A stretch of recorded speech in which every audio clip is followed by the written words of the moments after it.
Hey, good morning, everybody. This is Mr. Aynesworth. We're going to get into mastery number 9, graphing all 6 trig functions. So here we go. What I want you to do is time yourself. So, looking at the time now, it is 7:43 a.m. on a Sunday, right before Super Bowl. And what we want to do is time yourself and then correct yourself, right? And practice a few times before we actually do this for real. All right, so here we go. Period of sine is 2 pi. Radians, domain, all reals, range. Well, it has a minimum of -1 and a maximum of 1. So always write it min and then max.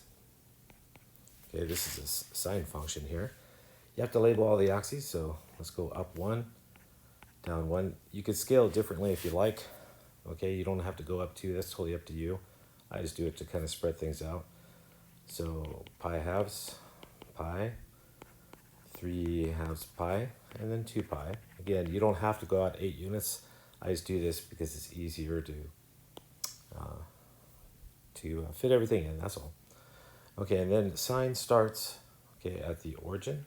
Sine of 0 is 0, sine of pi halves is 1, sine of pi is 0, sine of 3 halves pi is -1, sine of 2 pi is 0, and then you curve it. All right, you're doing your best job. Don't it's not linear, okay? So just don't connect the dots, okay? Don't do that. I'm not going to grade you well. All right, so there we go. That's 1 period of sine.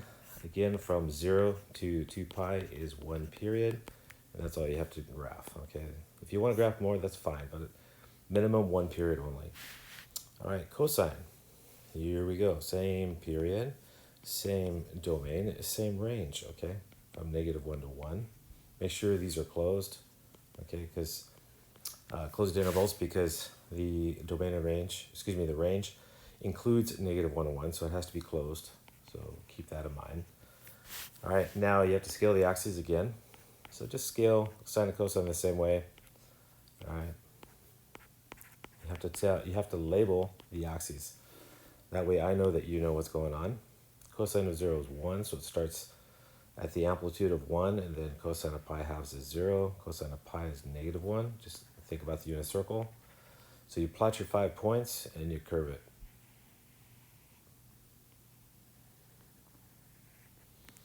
Okay, and that is 1 period for cosine. Okay, tangent. Tangent has a different period. It has a period of pi. All right, now tangent is defined to be sine x divided by cosine x.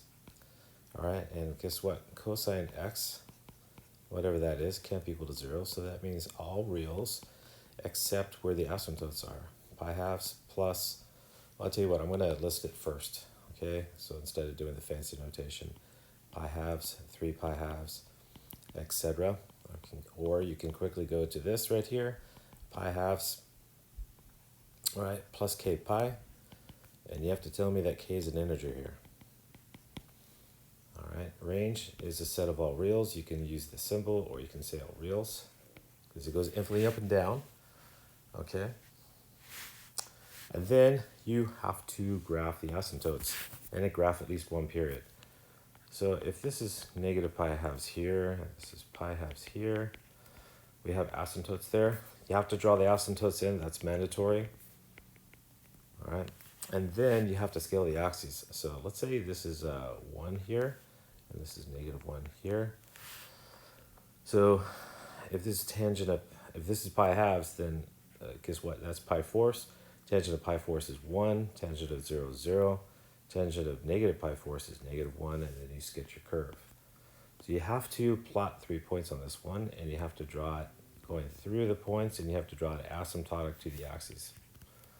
Okay, you have to plot 3 points, all right? And they have to be in the correct location here, because again, tangent of pi fourths is 1, all right? And then tangent of 0 is 0, and tangent of -pi fourths. And this is all, we've gone over this in all my lessons, okay? You should know this is -1. So you have to plot the 3 points in order to get a good score here. And if you don't, you're going to have to redo your mastery. So you have to know your values. Up on sine and cosine, you have to plot 5 points. This you should have no problem doing, because that we've done the mastery multiple times. Okay, on this one here, cosecant. Okay, cosecant has a period of 2 pi. All right, it's actually equal to 1 divided by sine x. And because of that, sine x can't be equal to 0. And because of that, x cannot be equal to pi, 2 pi, 3 pi, and so on. All right, the way we write that is x can't be equal to k pi, where k is some integer. Okay. Now the range, you can write it one of two ways. You can say y is less than or equal to -1, or y is greater than or equal to 1, or you can use intervals, so negative infinity to -1, or 1 to infinity. So to sketch this property here, you're going to need to know, I'm going to sketch sine first as a dotted line here, so 1 up, 1 down. Yeah, that's fine, okay. And then I'm going to go over here at negative pi halves, pi 3 halves pi. Always scale the axes, and then 2 pi here. And then you put in your asymptote. Well, I'm going to sketch the sine curve. So the sine curve, let me see, pick a different color here.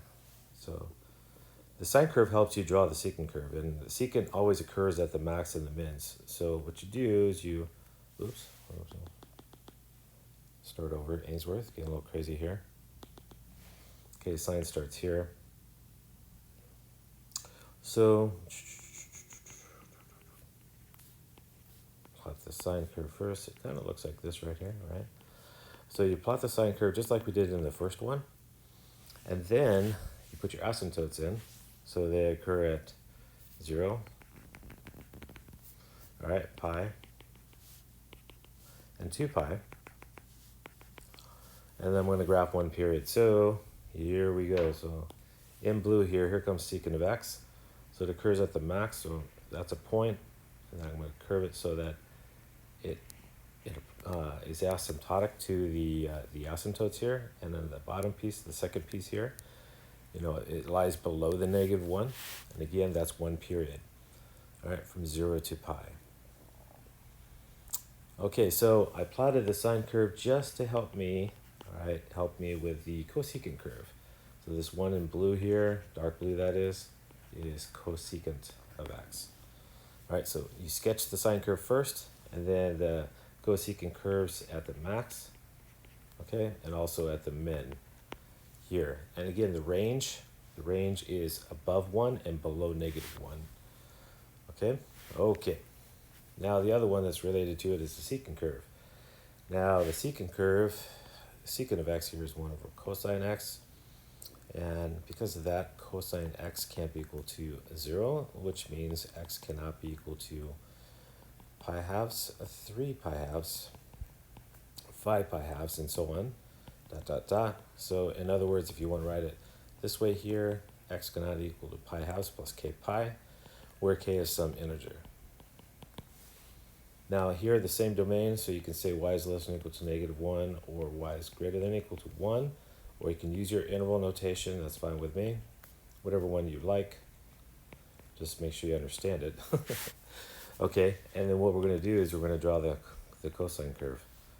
All right, so let's go ahead and plot the cosine curve first, just like we did in the first one here. Okay, cosine, I'm going to sketch it, plot the points, always plot the points, okay, and sketch it. So here's your cosine curve. Put the asymptotes in red, okay, and the asymptotes, I'm going to go here at negative pi halves. Actually, let me continue the cosine curve here. There we go. So we have one at negative pi halves, we have one at pi halves, we have one at 3 pi halves. 3 pi halves, so there we go, and one at pi halves. All right, so now what you do is you draw your secant curve, and the secant curve occurs at the max, right? Okay, there's the max. Also occurs at the minimum down here. So you sketch it asymptotic here to the asymptotes. That's what we call them, asymptotes, right? So this secant curve here in dark blue occurs above 1, it lives above 1 and below -1, and that's why the range is what it is. All right, and the last one here, cotangent of x.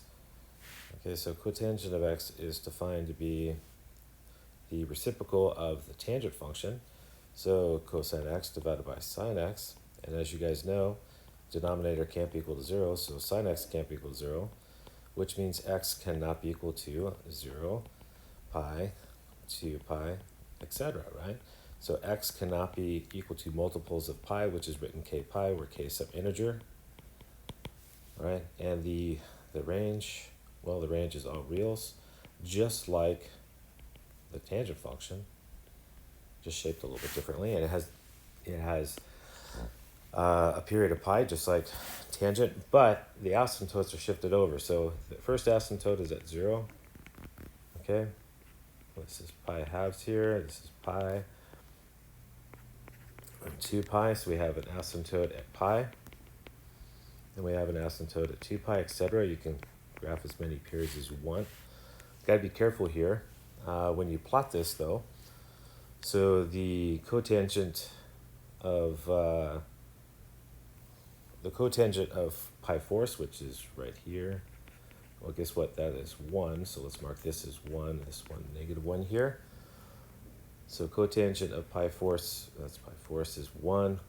Cotangent of pi halves is 0. Cotangent of 3 pi force, which is -1 here. Again, I'm going over all basics here, which you already should know. Okay, so then you sketch your tangent function. It goes through 3 points, so you have to graph 3 points. And you have to graph the right 3 points, okay? So I'm talking about these. So that I'm highlighting here, that I plotted. You have to graph the right points, and you have to have the right intercepts. Excuse me, the vertical asymptotes. So again, the asymptotes have to be drawn, the right points have to be drawn in order to do well in this mastery, okay? And all it takes is practice. Good students here, my best students here, can do this mastery in probably 6 minutes or so, the fastest ones here. But, probably give you, let's see, what time did I start? 7:43? Well, I'm talking and teaching right now. So let me see, 7:43, it is 7:56. Okay, that's obviously 13 minutes, but that's when I'm teaching here. So you guys should be faster than that because you don't have to teach while you do it. You just bust it out. Okay? All right, so probably you have to definitely do this in under 13 minutes. All right? That's your goal. Time goal, let's set a time goal to 10 minutes. So time goal when you're hustling, 10 minutes.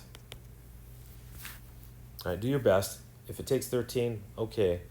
Quality is more important than speed, though, so just keep that in mind. All right, so I'd say 10 to 13 minutes. All right, definitely less than or equal to 13 minutes because I went slow today because I'm teaching. All right, there you go. That's Aynesworth here, or that's not, I'm Aynesworth. This is Mastery number 9. I'll see you guys in class practice. Make yourself proud, all right? And do well. I'll see you then.